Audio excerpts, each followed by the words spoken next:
সব জল্পনা কল্পনার অবসান। নানান নাটকীয় বিএনপির জন্য সুখ সংবাদ।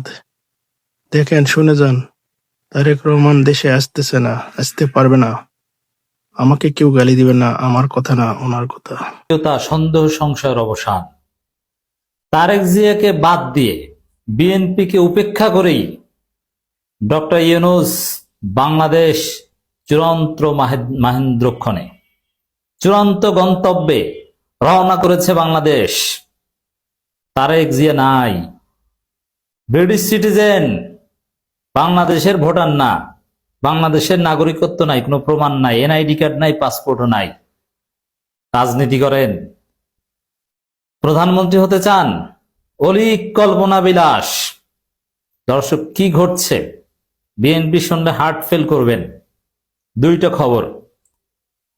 উপদেষ্টা পরিষদে গণভোট অধ্যাদেশ 2025-এর খসড়া অনুমোদন। গণভোট আগে না আলু পেঁয়াজ আগে?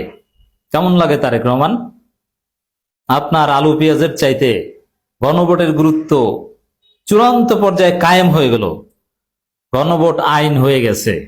সর্বশেষ গণভোট ঠেকাতে খলিলুর রহমানকে ভারত অজিত দোভাল কিছু চিরকুট চিটিমিটি ধরিয়ে দিয়েছিল, কোনো কাজ হয়নি। আলু পেঁয়াজের চাইতে গণভোটের গুরুত্ব বেড়ে গেছে। এর চাইতেও তারেক রহমান বিএনপির জন্য শকিং নিউজ। এখন শুনেন, হার্ট অ্যাটাক করবেন না। ডিসেম্বরের প্রথমার্ধে নির্বাচনের তফসিল, ইসি সানাউল্লাহ। একটু চিন্তা করেন ঠান্ডা মাথায় বিএনপির ভাইরা এবং জামাতের ভাইরা। ডিসেম্বরের প্রথমার্ধে যদি জাতীয় নির্বাচনের তফসিল হয়,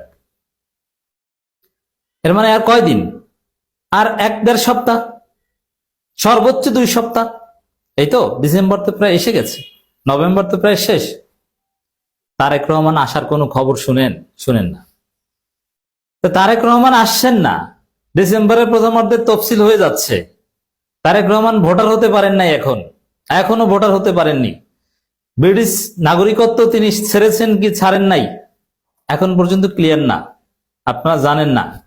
হাসিনা তারেক রহমানকে ধরে আনার সর্বোচ্চ চেষ্টা যখন করেছিল, যাতে তারেক রহমানকে ধরে এনে ফাঁসি না দিতে পারে 21 আগস্ট গ্রেনেড হামলা মামলায়, এ কারণে তারেক রহমান তার নিরাপত্তার জন্য ব্রিটিশ নাগরিকত্ব নিয়েছিলেন।